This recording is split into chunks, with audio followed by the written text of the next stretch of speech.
Hi friends, welcome to Rojas cooking. இன்னைக்கு நம்மளோட சேனல்ல ரொம்பவே ஈஸியா செய்யக்கூடிய மைதா மாவும் கஸ்டர்ட் பவுடரும் வச்சு செய்யக்கூடிய ரொம்ப ஈஸியா ரொம்ப சாஃப்ட்டான ஒரு கேக் ரெசிபி தான் பார்க்க போறோம். நல்ல சாஃப்ட்டா இருக்கும். ரொம்ப டக்குனு செய்யக்கூடிய ஒரு டீ டைம் ஸ்நாக் ரெசிபியும் கூட.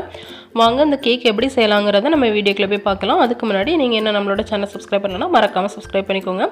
இப்போ வாங்க வீடியோக்குள்ள போலாம். ஃபர்ஸ்ட் இது செய்யிறதுக்கு நம்ம ட்ரை இன்கிரிடியன்ட்ஸ் எல்லாம் சலிச்சு எடுத்துக்கலாம். அதுக்கு ஒரு ட்ரை பவுல் எடுத்து வச்சிருக்கேன். அதுல ஒரு சலாட் வச்சிட்டு 1/2 கப் அளவுக்கு மைதா மாவு சேர்த்துக்கறேன். இது கூடயே ஒரு 1/4 கப் அளவுக்கு கஸ்டர்ட் பவுடர் சேர்த்துக்கலாம். அதுக்கு அப்புறமா ஒரு 1/2 டீஸ்பூன் அளவுக்கு பேக்கிங் பவுடர், ஒரு 1/4 டீஸ்பூன் பேக்கிங் சோடா, அப்புறம் ஒரு 1/4 டீஸ்பூன் உப்பு எல்லாம் சேர்த்துட்டு நல்லா சலிச்சு எடுத்துக்கணும். நல்லா சலிச்சதுக்கு அப்புறமா இதை வந்து ஒரு விஸ்க் அப்படி இல்லை ஒரு ஸ்பூன் வச்சு நல்லா மிக்ஸ் பண்ணிக்கோங்க. நல்லா மிக்ஸ் பண்ணிக்கோங்க. அந்த பேக்கிங் பவுடர்லாம் நல்லா மிக்ஸ் ஆகி வரணும். அப்போ தான் நம்மளுக்கு கேக் வந்து நல்லா சாஃப்டாக ஈவனாக வந்து வரும். இப்போ மிக்ஸ் பண்ணிட்டு இதை தனியாக வச்சிடலாம். அப்புறமா இன்னொரு ட்ரை பவுல் எடுத்துருக்கேன். இதில் 2 முட்டை நான் உடச்சி சேர்த்துக்கிறேன். முட்டை ரூம் டெம்பரேச்சரில் இருக்கணும். ஃப்ரிட்ஜில் இருந்தால் நீங்கள் கேக் செய்கிறதுக்கு 1 ஹவர் முன்னாடி எடுத்து வெளியில் வச்சுக்கோங்க.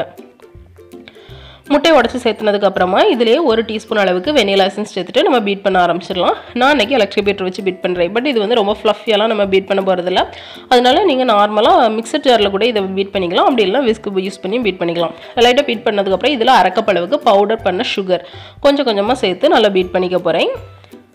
பொடிச்ச சர்க்கரை சேர்த்துக்கோங்க. அப்போ தான் உங்களுக்கு பீட் பண்ணுறதுக்கு இதில் கொஞ்சம் ஈஸியாக இருக்கும்.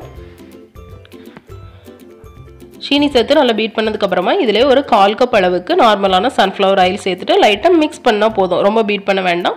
லைட்டாக மிக்ஸ் பண்ணிட்டு பீட்டரை ஆஃப் பண்ணிடலாம். அதுக்கப்புறமா இதில் வந்து நம்ம சலிச்சு வச்சிருந்த ட்ரை இன்கிரீடியன்ஸ் இருக்கு இல்லையா, அதை வந்து கொஞ்சம் கொஞ்சமாக சேர்த்து மெதுவாக மிக்ஸ் பண்ணி எடுத்துக்கிறேன். இப்போ இனி வந்து நம்மளுக்கு எலக்ட்ரிக் பீட்டர் தேவையில்லை. ஒரு விஸ்க்கு அப்படி இல்லைனா ஒரு ஃபோர்க் வச்சு ஸ்லோவாக மிக்ஸ் பண்ணிக்கோங்க. நான் வீடியோக்காக ஸ்பீடாக காட்டியிருக்கேன். நல்லா ஸ்லோவாகவே மிக்ஸ் பண்ணுங்கள். கட்டி எதுவுமே இல்லாத மாதிரி நம்ம வந்து மிக்ஸ் பண்ணிக்கணும். எல்லா மாவையும் கொஞ்சம் கொஞ்சமாக சேர்த்து இந்த மாதிரி மிக்ஸ் பண்ணி எடுத்துக்கலாம். இப்போ நம்மளோட கேக் பேட்டர் ரெடி ஆகிடுச்சு. நீ இதை வந்து பேக் பண்ண வச்சிடலாம். அதுக்கு நான் வந்து ஒரு 6 இன்ச் அளவுள்ள ஒரு டின் எடுத்திருக்கேன். இதில் ஆயில் அப்ளை பண்ணி பட்டர் பேப்பர் ஓட்டு வச்சிருக்கேன். இதில் நம்மளோட கேக் பேட்டர் நம்ம சேர்த்துடலாம். சேர்த்துட்டு அவன் அப்படி இல்லைனா குக்கரில் எதில் வேணாலும் பேக் பண்ணிக்கலாம். 10 நிமிஷம் ப்ரீஹீட் பண்ணால் அவன் அப்படி இல்லைனா குக்கரில் உள்ளே வச்சுட்டு லோ ஃப்ளேமில் அவனில் இருந்தால் 180 டிகிரி செல்சியஸில் ஒரு 30 to 40 மினிட்ஸ்க்குள்ளே பேக் பண்ணி எடுத்துக்கோங்க.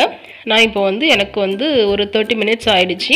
நான் பேக் பண்ணி எடுத்துகிட்டு வந்துட்டேன். வெந்துட்டான்னு பார்க்க ஒரு டூத் பிக்கை குத்தி பார்த்தீங்கன்னா நம்மளுக்கு மாவு ஒட்டக்கூடாது. அதுக்கப்புறமா நம்ம இதை வந்து வெளியே எடுத்து நல்லா ஆற வச்சிடலாம். பட்டர் பேப்பரை ரிமூவ் பண்ணிடுங்க. நல்லா சாஃப்டாக இருக்கும். ரொம்பவே ஈஸியாக செஞ்சு முடிச்சிடலாம். குக்கரில் நீங்கள் மிக்சர் ஜாரை யூஸ் பண்ணி செய்யும்போதுமே உங்களுக்கு இவ்வளோ சாஃப்டாக இருக்கும். நல்லாவே சூப்பராக இருக்கும்.